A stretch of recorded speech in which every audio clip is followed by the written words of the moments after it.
Ces escadrons venus de l'Est de la France décollent pour un entraînement au combat aérien.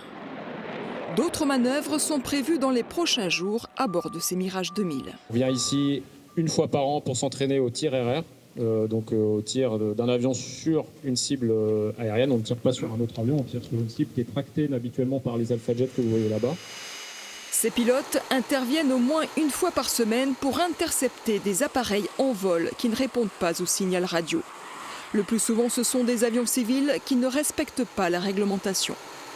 Selon le commandant de la base aérienne, le nouveau conflit apparu en Iran n'a pas changé la nature de ces interventions pour le moment. À ce stade, il n'y a pas de posture particulière assumée par la base aérienne 126, mais de la même manière, dans son état permanent de veille et de préparation opérationnelle et aussi d'accueil et d'être au rendez-vous des opérations et des missions opérationnelles, nous sommes toujours prêts à déployer du personnel ou à accueillir des capacités militaires qui pourraient alors réaliser des missions comme cela a été fait notamment en 2011 lors de l'opération en Libye pour Harmattan. Cette surveillance quotidienne est lourde car des millions d'appareils survolent tous les ans l'espace aérien français. À ce travail s'ajoutent les missions défensives à l'extérieur de nos frontières.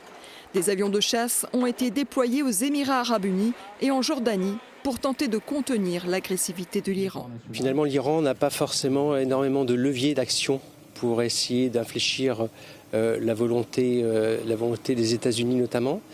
Et donc, elle essaie de peser sur les alliés des Américains. Donc, d'où ces attaques sur les pays du Golfe, d'où ces attaques sur la Turquie, sur Chypre.